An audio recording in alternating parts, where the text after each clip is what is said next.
Assalamualaikum warahmatullahi wabarakatuh. Bismillahirrahmanirrahim. Alhamdulillahi rabbil alamin.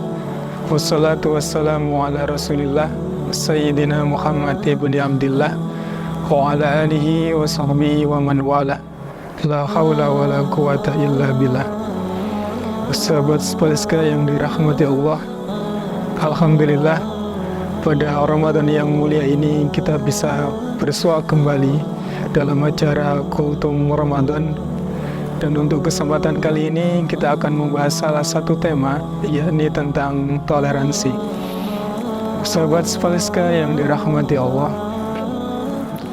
sebagai warga negara Indonesia, kita hidup dalam keanekaragaman sebagaimana semboyan kita, yakni Bhinneka Tunggal Ika.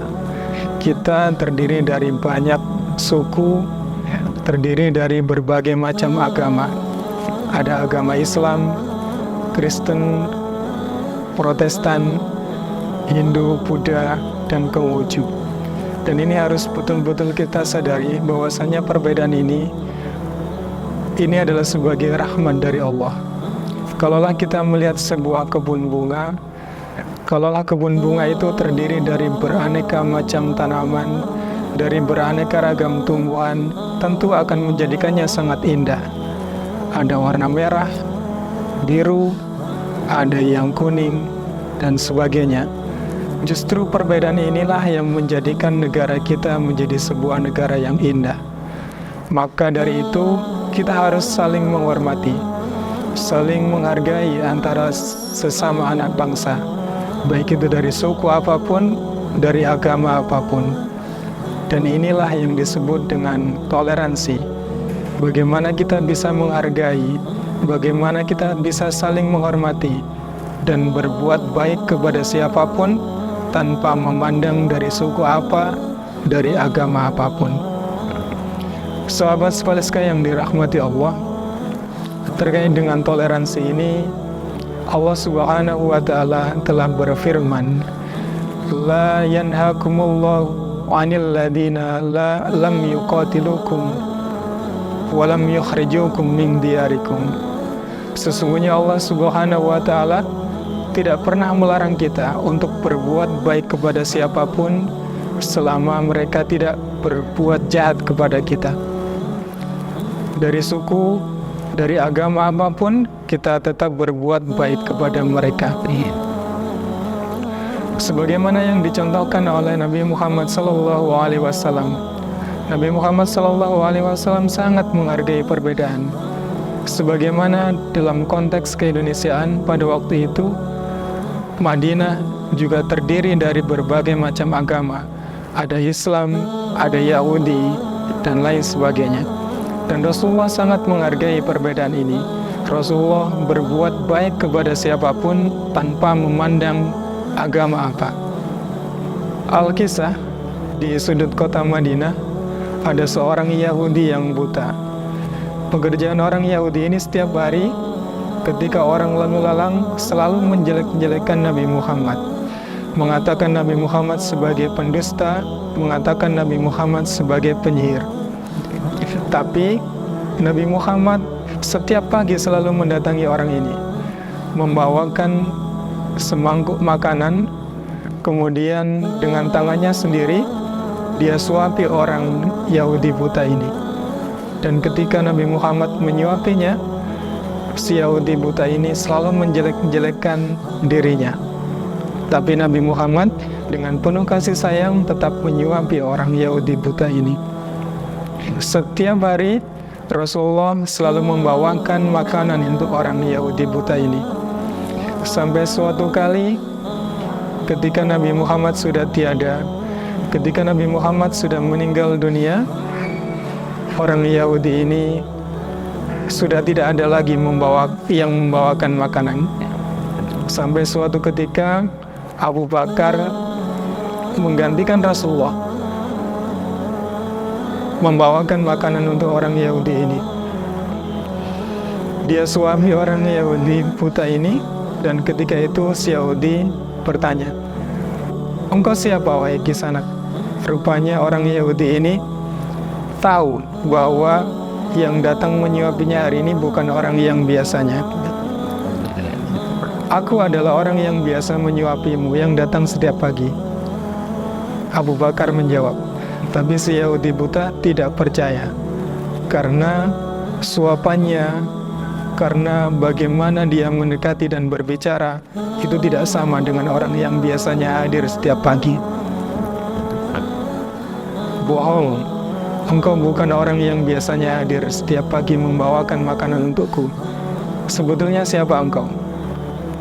Abu Bakar menjawab, iya, aku memang bukan orang yang biasanya. Aku adalah sahabatnya.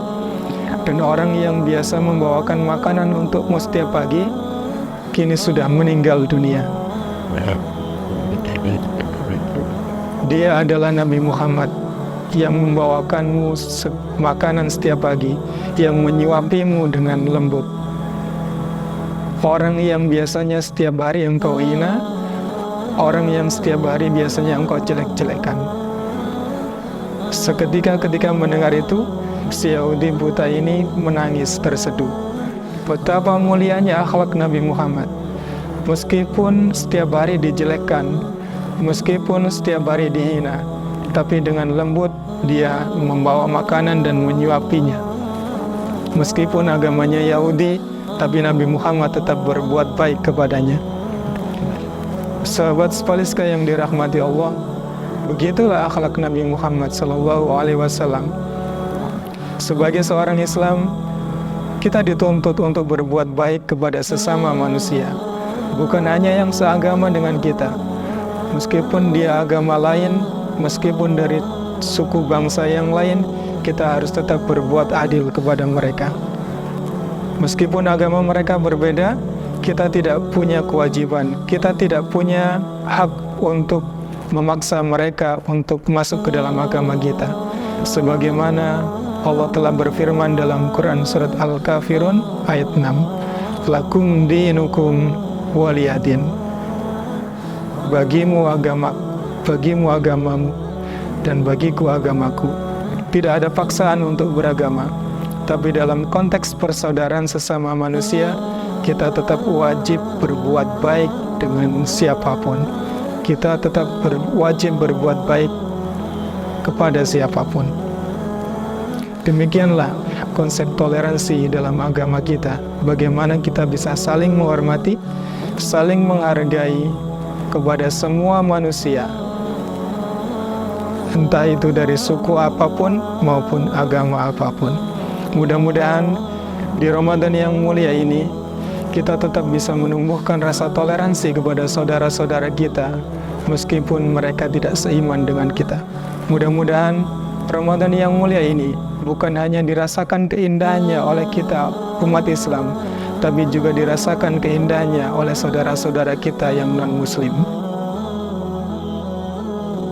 Sahabat Spaliska yang dirahmati Allah, di akhir kultum ini Pak Sarul akan memberikan pertanyaan. Silakan dijawab, silakan tuliskan di komentar IG. Dan bagi kalian yang menjawab dengan benar, insya Allah akan ada hadiah dari tim jurnalistik Spaliska. Pertanyaannya adalah, sebutkan surat apa dan ayat berapa di mana Allah memerintahkan kita untuk menghargai perbedaan agama. Kita tidak perlu memaksakan agama kita, keyakinan yang kita anut kepada orang lain. Coba tuliskan di kolom komentar, dan akan ada hadiah yang menarik bagi kalian yang bisa menjawab dengan benar. Semoga kultum yang singkat ini dibarengi dengan hidayah Allah. Mudah-mudahan bisa menjadi cahaya hidayah bagi kita semua. Kurang lebihnya mohon maaf. Saya akhiri. Wassalamualaikum warahmatullahi wabarakatuh.